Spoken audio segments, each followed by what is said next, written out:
በስመ አብ ወወልድ ወመንፈስ ቅዱስ አሐዱ አምላክ አማሱሩ ወሰኑዩ ለመጋቢት በዛቲ ዕለት ፈነወ እግዚአብሔር ለመልአክ ክቡር ሚካኤል ሊቀ መላእክት ሀበበለ አመሰግል።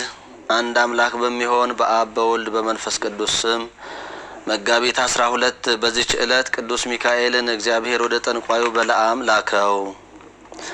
እስራኤልንም ይረግማቸው ዘንድ ባላቅ በጠራው ጊዜ አህያው በሰው አንደበት እስከተናገረች ድረስ አስደነገጠው። መርገሙንም ወደ በረከት መለሰው። በአማላጅነቱም ለዘላለሙ ይጠብቀን አሜን።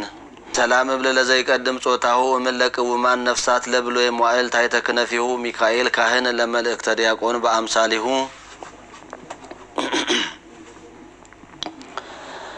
ይቅትል ድዋን ነፍስ ይዞ በእዴሁ ከመረዮሙ ካልአን ይፍርሁ።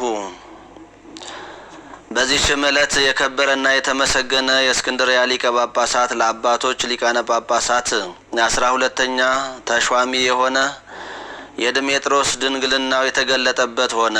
የመገለጡ ምክንያትም እንዲህ ነው። ከእርሱ በፊት ሊቃነ ጳጳሳት ለነበረው ለቅዱስ ዮልያኖስ መንፈቀ ሌሊት በሆነ ጊዜ ከእግዚአብሔር የታዘዘ መልአክ ተገልጦለት አንተ ወደ ክብር ባለቤት ወደ ክርስቶስ ትሄዳለህ። የወይን ዘለላ ይዞ ነገ ወደ አንተ የሚገባ ሰው ካንተ በኋላ ሊቀ ጳጳሳት ሊሆን የሚገባው እርሱ ነው አለው።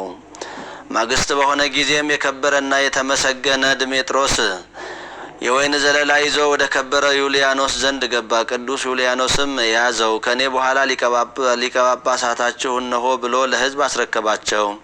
ስለ እርሱም የእግዚአብሔር መልአክ እንደተገለጠለት ነገራቸው። አባ ዩልያኖስም ባረፈ ጊዜ በወንጌላዊው ማርቆስ ወንበር ላይ ሊቀ ጳጳሳት አድርገው ሾሙት። በወንጌላዊ ማርቆስ ወንበር ከእርሱ በቀር ሚስት ኑራው የተሾመ የለም። ሰይጣንም በሰዎች ልቡና አደረ፣ በእርሱም ላይ በመናገር የሚያሙት ሆኑ። ስለዚህም ነገር ከእግዚአብሔር የታዘዘ መልአክ ለቅዱስ ድሜጥሮስ ተገልጦ እንዲህ አለው። ከሕዝቡ የሚያሙህ አሉና ከልባቸው ጥርጥርን ልታረቅ ይገባሃል። ከሚስትህም ጋር ያለውን የገድልህን ምስጢር ልትገልጥላቸው ይገባሃል። አንተ ራስህን አድነህ በአንተ ምክንያት ሌሎች ይጠፉ ዘንድ አይገባም። ቸር ጠባቂ ከሆንህስ ወገኖችህን ለማዳን ታገል። ማግስት በሆነ ጊዜም ይህም መጋቢት 12 ቀን ነው። የቁርባንን ቅዳሴ ቀደሰ። ሕዝቡንም እንዲጠብቁ እንጂ ከቤተ ክርስቲያን እንዳይወጡ አዘዛቸው። ደግሞ እሳትን እንዲያነዱ አዘዛቸው። ወደ ሴቶችም መቆሚያ ልኮ ሚስቱን አስመጣት። ከስራው የተነሳ ሕዝቡ ያደንቁ ነበር። ምን ሊሰራ እንደፈለገ ሕዝቡ አላወቁምና። ከዚህም በኋላ ቅዱስ ድሜጥሮስ ተነስቶ ተንቀሳቀሰ። ከእሳቱ መካከል ገብቶ በመቆም እሳቱ እየነደደ በውስጡ ጸለየ።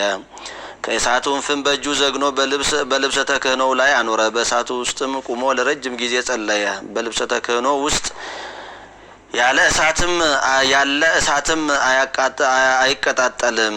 ከዚህም በኋላ ሚስቱን ጠርቶ ያንን እሳት በመጎናጸፊያ ውስጥ ጨመረ። ረጅም ጸሎትም ጸለየ። እሳቱም ከልብሶቻቸው ምን አላቃጠለም። ሕዝቡም አድንቀው እግዚአብሔርን አመሰገኑ። ሕዝቡም ይህን ስራ በምን ምክንያት እንደሰራ ያስረዳቸው ዘንድ የከበረ ድሜጥሮስን ለመኑት። እርሱም ከሚስቱ ጋራ ያለውን ገድሉን ገለጠላቸው ያለ ውዴታው። እርሱም ጋብቻን ሳትሻ እንዳገባት እንዲህም አለ። እነሆ በአንድነት እኛ 38 ዓመት ስንኖር በጋብቻ ስርዓት ከተገናኘንበት ጊዜ ጀምሮ በአንድ አልጋ አንድ ልብስ ለብሰን እየተኛን፣ ግን ወንዶች ሴቶችን በግብር እንደሚያውቋቸው ሴት እንደሆነች አላውቃትም። በዚህ ሁሉ ዘመን በየሌሊቱ የእግዚአብሔር መልአክ ከሰማይ እየወረደ በክንፎቹ ይሸፍነናል። ይህንንም በዚህ ሁሉ ዘመን ከሰው ወገን ለማንም ከቶ አልገለጥኩም፣ ልገልጠውም ከቶ አልሻምና፣ ግን እናንተ ከበደል ትድኑ ዘንድ እርሱ እግዚአብሔር አዘዘኝ እንጂ አላቸው። ካዩትና ከሰሙት የተነሳ ሕዝቡ እጅግ አደነቁ፣ እግዚአብሔርንም አመሰገኑት። እርሱን ስለማማታቸውም የበደሉትን በደል ይቅር ይላቸው ዘንድ እያለቀሱ ቅዱስ ድሜጥሮስን ለመኑት።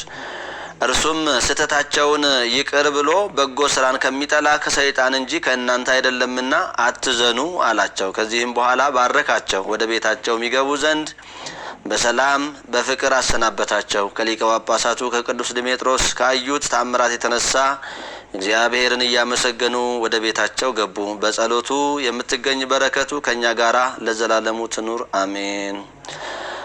አርኬ ሰላም ለድሜጥሮስ እንተ በእዴሁ ተጽሕፋ ሐሳብ አዝማን ዘድህር ወእልሃለፋ አርአየ ዮም ኃይለ ድንጋሌሁ በስምረት አምላክ አልፋ አውቂሮ እሳተ በኩፋሩ ወለብእሲቱ በአጽፋ ለእለናፈቁ ህዝብ ከመይኩን ተስፋ።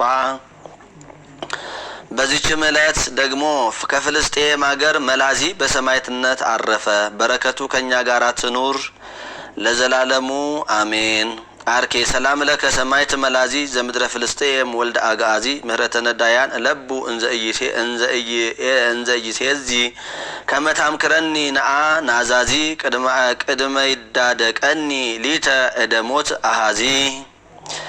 መጋቢት 12 ቀን የሚከበሩ ዓመታዊ የቅዱሳን በዓላት ቅዱስ ድሜጥሮስ ሊቀ ጳጳሳት ድንግልናውን የጠበቀ፣ ቅድስት ልዕልተ ወይን፣ ቅዱስ መላዚ ሰማዕት። ወርሃዊ በዓላት ቅዱስ ሚካኤል ሊቀ መላእክት ጠንቋዩን በለዓምን የገሰጸበትና አህያዋን እንድትናገር ያደረገበት፣ ቅዱስ ማቴዎስ ሐዋርያ፣ ቅዱስ ዮሐንስ አፈወርቅ፣ ቅዱስ ቴዎድሮስ ምስራቃዊ ሰማዕት፣ ቅድስት ክርስቶስ ሰምራ፣ አቡነ ሳሙኤል ዘዋልድባ ናቸው። ስጋዊ ፈቃዳቸውን የሚሰሩ ሁሉ እነርሱ በላይኛው ዓለም የሞቱ ናቸው። ግን በመንፈሳዊ ስራ የስጋችሁን ፈቃድ ድል ከነሳችሁት ለዘላለም በሕይወት ትኖራላችሁ። የእግዚአብሔር መንፈስ የሚወደውን ስራ የሚሰሩ ሁሉ የእግዚአብሔር ልጆች ናቸው። ሮሜ 8 ቁጥር 13። ጌታ ሆይ ከብልጽግናቸው ብዛት የተነሳ ብዙ መባ ካገቡት ይልቅ የድሃይቱን አነስተኛ መባ እንደተቀበለ ለሁል ጊዜ የሚያገለግሉ አእላፍ መላእክትን እያሳሰብሁ በችግሬ ጊዜ የማቀርብልህን ምስጋና ተቀበል። እናንተም ቅዱሳን ነቢያት፣ የወንጌል ሰባኪያን ሐዋርያት፣ ሰማዕታትና ጻድቃን፣ ትጉሃን መላእክት፣ ፍጹማን ደናግል እንዲሁም ደጋጎች መነኮሳት ሆይ ልጅ አዋቂ ሳይለይ የምንሰበሰብበትን የጉባኤ ቦታ ባርኩ። ይህንን መጽሐፍ ወረቀት አዘጋጅቶ ብራና ዳምጦ የጻፈውና ያጻፈውም ከግዕዝ ወደ አማርኛ የተረጎመውን ቃለ ንባቡን በእርጋታ መንፈስና በተመስጦ ሕሊና ያዳመጠ በደለኛን ሁሉ የምታስምር የጌታ እናቱ በማርያም ጸሎት ኢየሱስ ክርስቶስ በአንድነት ይማረን። ዘአቅረብኩ ማሕሌተ አዘኪሬ አእላፈ እምለተ ጸምዱከ ዘልፈ ለላ አነብብ ተወከፍ ዘነዴትየ መጽሐፈ እንተረሰይከ እግዚኦ ጸሪቀ መበለት ውቁፈ እምላቡ ብኡላን ዘተርፈ ነቢያት ቅዱሳን ወሐዋርያት ሰባኪያን ሰማዕት ወጻድቃን ደናግል ወመነኮሳት አዲ ሄራን ባርኩ ጉባኤ ዛቲ መካን እስከ አረጋዊ ልሂቅ ወእምንዑስ ሕፃን ለዘ ጸሐፎ በክርታስ ወለዘ አጻሐፎ እንዘይደርስ ለዘ አንበቦ ለተርጉሞ በልሳን ሐዲስ ወለዘ ሰማ ቃሎ በእዝነ መንፈስ በጸሎተ እሙ ማርያም አራቂተ ኩሉ እምባይ ሰቡረ ይማረነ ኢየሱስ ክርስቶስ። ሰላም ለክሙ ጻድቃነ ሰማዕት ላይረፍክሙ በዛቲ ዕለት መዋዕያነ ዓለም አንተሙ በብዙ ትዕግስት አሉ ቅድመ ፈጣሪ በኩሉ ሰዓት እንበለ ንስሐ ኪያነ ኢይንሳሞት። ሰላም ለክሙ ጻድቃነ ዛቲ ዕለት ኩልክሙ እድ ወአንስት በበአስማቲክሙ ቅዱሳነ ሰማይ ወምድር ማኅበረ ሥላሴ አንተሙ ዝክሩነ በጸሎትክሙ በእንተ ማርያም እሙ ተማኅፀነ ለክርስቶስ በስጋሁ ወደሙ እግዚኦ ኩነኔከ ወሰላመከ ሀባ ለሀገር ጽድቀከኒ ለህዝበ ክርስቲያን አግርር ጸራ ወጸላይታ ታሕተ እገሪሃ እቀብ ህዝባ ወሰራዊታ ለሀገሪትነ ኢትዮጵያ ለዓለመ ዓለም። አቤቱ አምላካችን እግዚአብሔር ሆይ የሰማነውን የአባቶቻችንን ዜና ሕይወታቸውን ዜና ገድላቸውን በልቡናችን እንድትጽፍልን እንድታሳድርልን እንለምንሃለን። ከአባቶቻችን ከቀደሙት አንተን ካገለገሉና ደስ ካሰኙ ከነቢያት፣ ከሐዋርያት፣ ከጻድቃን፣ ከሰማዕት፣ ከደናግል፣ ከመነኮሳት በረከታቸውን በሬታቸውን እንድታሳድርብን እንለምንሃለን። ሀገራችንን ኢትዮጵያን በጽኑ ሰላም እንድትጠብቅልን፣ ህዝቦቿን ሁሉ በፍቅር እንድትጠምድልን፣ ማህበራችንን ማህበረ ተዋህዶ ዘኦርቶዶክስን እንድታሰፋልን፣ አባላቱን በያሉበት እንድትጠብቅልን እንለምንሃለን እንማልድሃለን። የቸርነትህንም ስራ ትሰራልን ዘንድ አቡነ ዘበሰማያት ብለን እንጠይቅሃለን። አቡነ ዘበሰማያት ይትቀደስ ስምከ ትምጻእ መንግስትከ ወይኩን ፈቃድከ በከመ በሰማይ ከማሁ በምድር ሲሳየነ ዘለለ ዕለትነ ሀበነ ዮም ህድግ ለነ አበሳነ ወጌጋየነ ከመ ንሕነኒ ንህድግ ለዘአበሰለነ ኢታብአነ እግዚኦ ውስተ መንሱት አላ አድኅነነ ወባልሐነ እምኩሉ እኩይ እስመ ዚአከ ይእቲ መንግስት ኃይል ወስብሐት ለዓለመ ዓለም። በሰላመ ቅዱስ ገብርኤል መልአክ ኦ እግዝእትየ ማርያም ሰላም ለኪ ድንግል በህሊናኪ ወድንግል በስጋኪ እመ እግዚአብሔር ጸባኦት ሰላም ለኪ ሰአል እመ እግዚአብሔር ጸባኦት ሰላም ለኪ ቡሩክት አንቲ እማንስት ወቡሩክ ፍሬ ከርሥኪ ተፈሥሒ ፍሥሕት ኦ ምልዕተ ጸጋ እግዚአብሔር ምስሌኪ ሰአሊ ወጸልይ ለነ ምህረተ አበ ፍቁር ወልድኪ ኢየሱስ ክርስቶስ ከመ ይስረይ ለነ ኃጣውኢነ የእግዚአብሔር አብ ጸጋ፣ የእግዚአብሔር ወልድ ፍቅር፣ የእግዚአብሔር መንፈስ ቅዱስ አንድነት፣ የእመቤታችን አማላጅነት እናትነት፣ የቅዱሳን አባቶቻችን ምልጃና ጸሎት፣ የቅዱሳን መላእክት ፈጣን ተራዳኢነት አይለየን፣ ከኛ ጋር ይሁን። ይቆየን።